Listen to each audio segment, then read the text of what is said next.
täna, et ärkasin üles ja siis no, me oleme juba leidnud sellise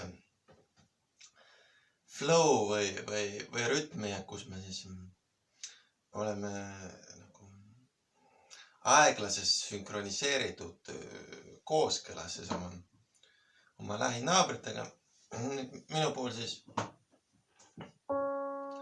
antud hetkel siis lausa ma elan vanaisaga koos ja siis me hommikul nagu rääkisime põhimõtteliselt, ma ei tea, mingi tund aega lausa hommikukohvi juures.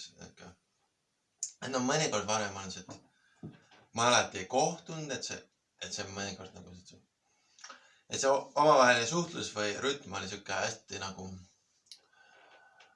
distantseeritud või selline mõlemad nagu varjasid üksteist või midagi siukest.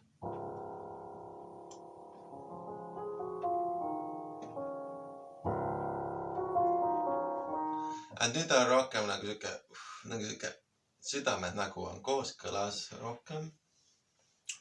Ja siis me mõnes mõttes nagu vajame üksteist heas mõttes. Ja siis teisest küljest jälle meil on nagu üksteise pakkuda. Ja mulle sageli nagu meenub see budistlik kohalolu õpetus siis. Kõige tähtsam tegelikult, mis sa saad anda, on siis olla kohal teise inimese jaoks. See on nagu 100% number 1 kingitus, mida saad teha kellelegi. Et on olla täiesti kohal selle inimese jaoks. Et selline teadmine, nagu nii palju kui ma olen märganud, siis paljudel inimestel ei ole sellist teadmist. Aga jah, ma olen ka veendunud selles, et tegelikult me vajame üksteise kohalolu ja olemuslikku tähelepanu, üksteise olekut.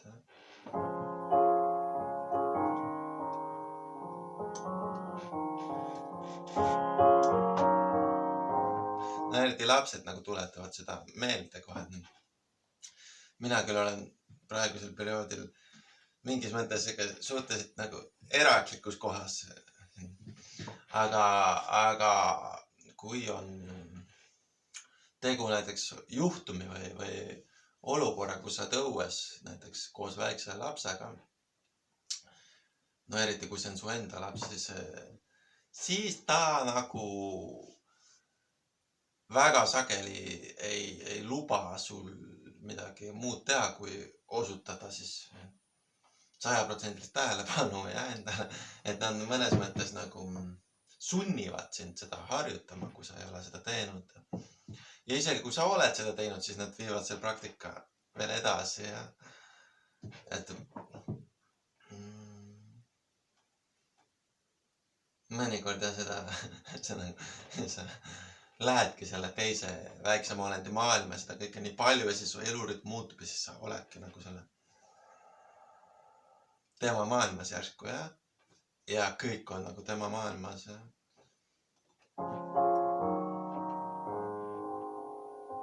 Kuskil seda rääkisin, aga see nagu täiega nagu ka kaitseb siin selles mõttes, et siis see muud nagu enam ei ole olemas ka sinu jaoks selles mõttes.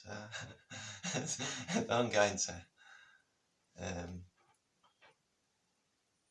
No ainult see väike laps, kes küsib kogu aeg 100% tähelepanu, kes vajab seda ja kes ei lepi vähemaga kui sinu professionaalne tähelepanu 100%, kes nii kui sa pilk läheb kuhugi kõrvale kas või sa ei pühendu jäägitult oma aega temale, kohe on hädagi sa lahti ja kuna sa oled tundlik selle suhte, siis sa leiad, et on õige osutada talle see tähelepanu, siis sa ka nagu järjest lähed selle edasi. Aga mis on hästi ilus selle asja juures, et see satubki nagu selle lapse maailma täiesti, mis on hästi minu meelest väga kaitseb sind kõige muu eest. Sellel lapsel on õigus olla elus ja kogeda seda elu omamoodi. Ja kui sina suudad kuidagi seal ka olla, siis sa nagu vajalik maailmale, teed head karmat ja oled selle lapse jaoks nii palju olemas, kui sa vähegi suudad. Ja siis see universum ka näeb, et sa oled vajalik ja universum väga tahab, et see laps nagu saaks parima võimaliku elu siis oma esimestel eluaastatel.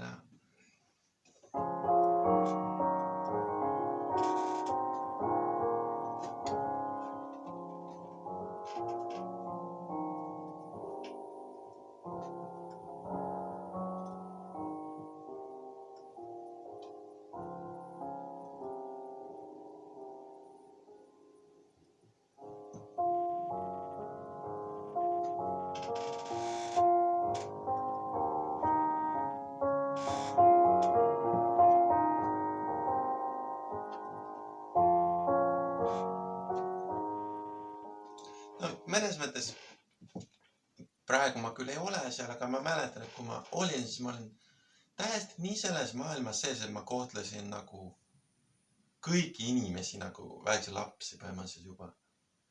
Et sa oled nagu nii harjunud rääkima ainult selle lapsega ja siis sa räägid ka kõikide teistega nagu laps või nagu lapsega, jah. Et see on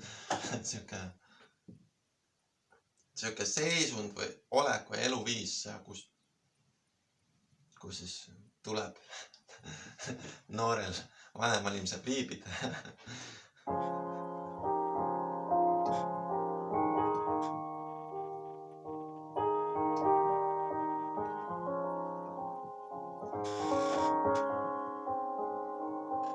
Et kõik mõttemustrid, tunded, kõik nagu vahetuvad ja siis see nagu lähed edasi kuhugi sellisesse paika, kus kehtivad siis nagu selle lapse reeglid või mingi siuke ja teie omavaheline suhtlus muidugi.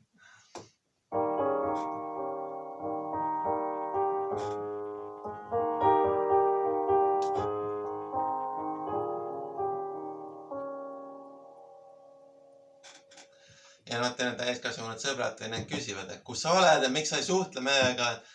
Ja sina oled ainult selle lapse maailmas kuskil.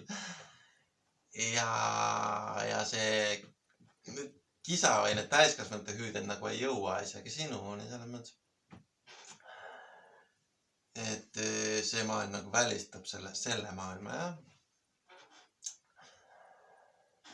Et siiski nüüd tuleb välja, et päris siiski nii ei ole, et lihtsalt mõne aja möödudes need endised siis täiskasvanud sõbrad või liigikaaslased siis siiski suudavad ühenduda ja et on võimalik ka täiskasvanute omavaheline ühendus, mitte ainult see isa-lapse side ja suhe, vaid on näha siis, et on võimalik ka täiskasvanute omavaheline suhtlus, mida mõnes mõttes rõõmustav kogeda ja kuulda. Aga siiski ma jäingi uskuma selles mõttes, et päris on see väike laps ja see maailm ainult, jah. Et seda on nagu raske unustada, jah.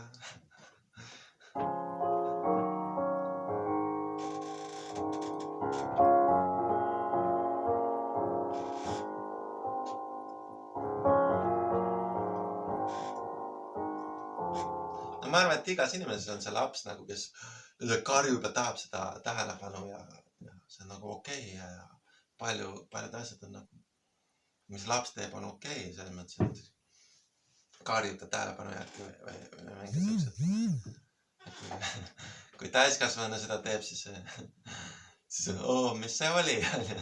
Aga kui kes nagu on lapsi näinud midagi, et see teab nagu, et see on tavaline ja siis see teab ka, mis see on.